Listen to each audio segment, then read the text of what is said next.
the most trusted anchor in America, the most watched anchor in America.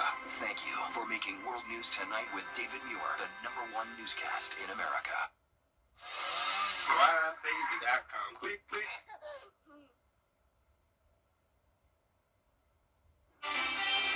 Right now on News Channel 6 at 11, a winter storm could hit this weekend.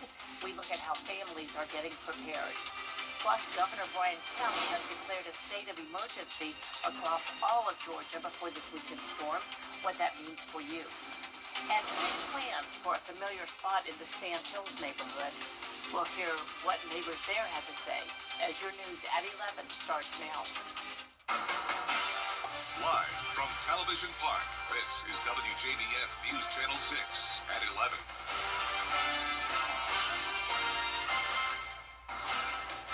Good evening, everyone. Thanks so much for joining us. I'm Jenny Montgomery. Coverage you can count on begins with a first look at the weather. Chief Meteorologist Jennifer Tracci lets us know how the impact of this storm could hit the CSRA.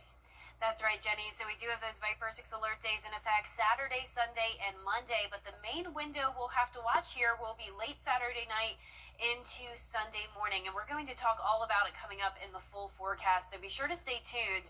But we do have some counties under a winter storm watch already. And we are expecting anywhere from 1/10 of an inch of ice to up to 1 inch. That is definitely a higher end scenario. Most likely won't happen, but it's definitely still possible. But this is a changing forecast, and I definitely want to emphasize that. We'll continue to bring you updates tomorrow as well, and then Saturday leading up to the event, of course. But in the meantime, we are just tracking plain old rain. This is live Viper 6. Most of the activity has been north of I-20 today. A few good beneficial showers. We really haven't had a lot of rain lately. This is our Terry Lambert Hyundai Skyview cam. It is wet outside here over at Bobby Jones Expressway. Today's almanac shows that we had near average temperatures, a low of 36 and a high of 62. Currently, we're in the 50s, so definitely a warmer than normal night. 52 in Augusta, 50 in Aiken, everyone else close by to that. Then tomorrow morning, we're staying above freezing. 40s with mostly cloudy skies and a few light showers. Looking ahead, we're still tracking just rain on Friday at a 50% chance. Then we'll be tracking rain with the possible ice mixed in Saturday and then into Sunday as well. And then even some minor impacts possible Sunday night into Monday morning. I'll have more details coming up, but back to you, Jenny. Jenna, thank you.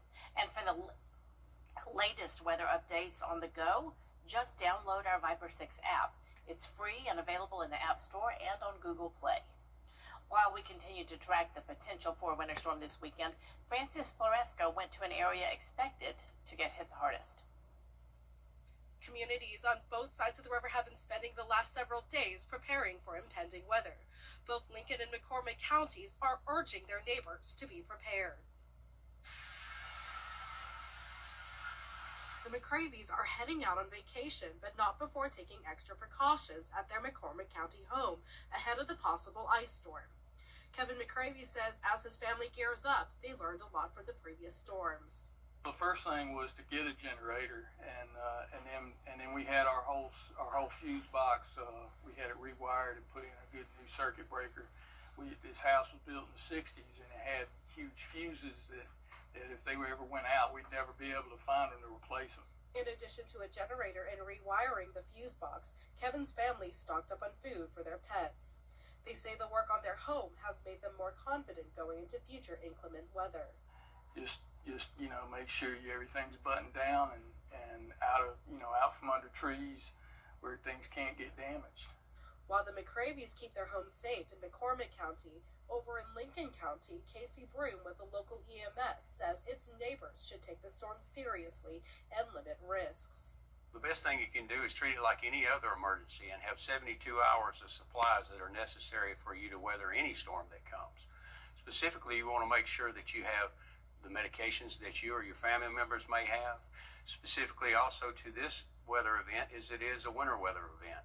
Bream says that even if the forecast changes, people should still be prepared and stay off the roads.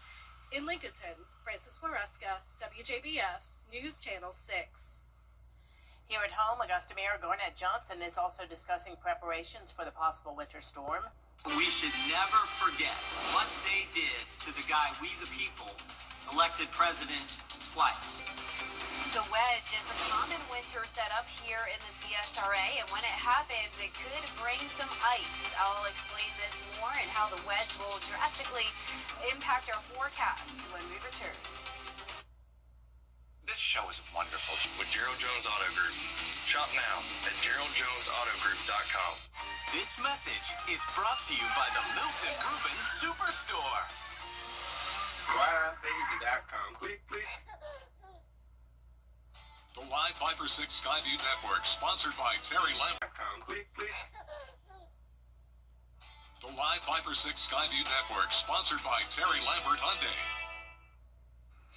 Now, your most accurate forecast with WJBF Live Viper 6. Welcome back. We're finally seeing some beneficial rain, so we'll take that over the freezing rain that could potentially be coming our way this weekend. And stay tuned for all the latest on that. But right now on Live Viper 6, just scattered light showers here. Not a big deal whatsoever. No heavy rain, no thunder, but just nice sleeping weather overall. Here's our Terry Lambert Hyundai Skyview cam in Aiken. A little damp outside, but nothing to worry about once again. 52 degrees, a north wind of 6 miles per hour. Definitely a warmer than normal night for January. Upper 40s to mid 50s. We are going to stay above freezing tonight, so you don't have to worry about any of this precipitation turning into freezing rain or sleet. Definitely no snow. So satellite and radar showing this stationary front across the area. And then I want to draw your attention to the west. Notice near New Mexico approaching Texas, we have an area of low pressure. That's going to be that pesky winter storm that we've been talking about all week long. And it is leading to winter weather alerts across the nearly entire nation from New England down to the southwest, over 2,000 miles of alerts, and that does include the CSRA. A winter storm watch is in effect from Saturday morning through Monday afternoon.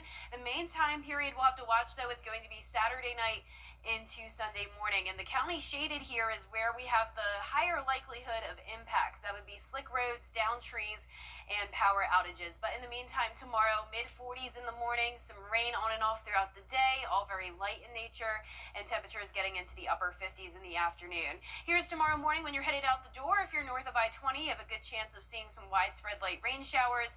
Very spotty as we go into the afternoon and evening with cloud cover sticking around. It's really going to stay cloudy all the way until early Monday morning. But then here comes the threat of that ice. So notice Saturday morning, we're really not seeing much moisture around. Temperatures are still expected to be a little bit above freezing as well.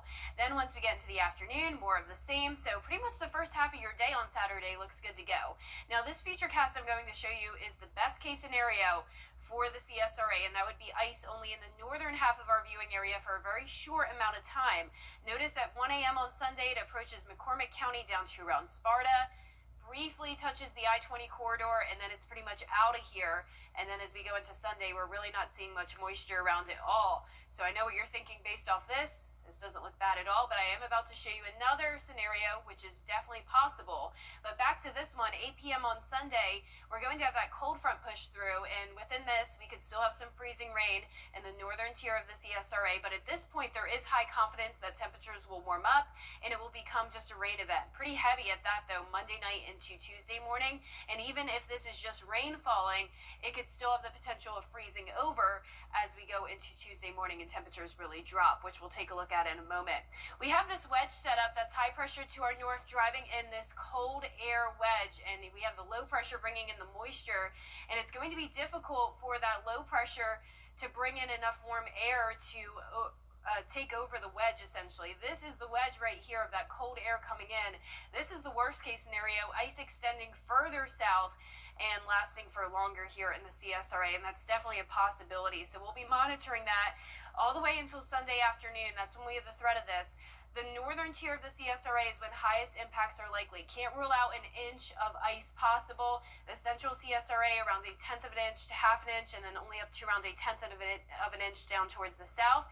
Gusty winds as well. That'll add insult to injury. Even gusts up to around 20 miles per hour could add to some issues with the cold air and the ice in place. And then keep in mind, Monday night, we are dropping down to the teens. So once again, anything could freeze over again. Viper 6 alert days do only last until early Monday morning, though. And then all of next week, we are still going to stay really cold. All right. I know that you think it's going to be good sleeping weather, but I think you might not get a lot of sleep. I think you're going to be busy. Thank you, Jenna. That's true. For the first time in public, former City Councilman Jack Smith testifies about his coming up. A look at the world's biggest dive coaster, how high it is, and where you can go to check it out after the break. Millions of people. The News Channel 6 mobile app is now even better. Download it today. Our 10-day forecast is showing the chance of light rain showers tomorrow, a high of 58. Then highs fall into the 40s on Saturday, and we'll continue to see the 40s all throughout next week. Lows getting very cold, and then, of course, Saturday through Monday morning is when we're watching for that potential ice. Finally tonight, the world's biggest dive coaster is under construction at Six Flags Over Texas in Arlington. They posted this drone video yesterday showing what it will be like to sit on top of the 300-foot structure.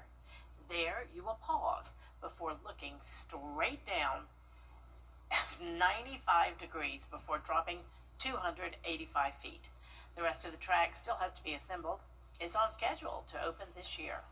My worst nightmare, Jenny. I am not a roller coaster person, and I cannot stand drops like that. No, I can't either. You're not going to find me there. Nope. Well, that is our report for now. Thank you so much for watching. Make sure you download our mobile app for breaking news and weather. Our next news is at 4:30 a.m. with Mary Marson and Gabriel Stovall. Have a great night, everyone.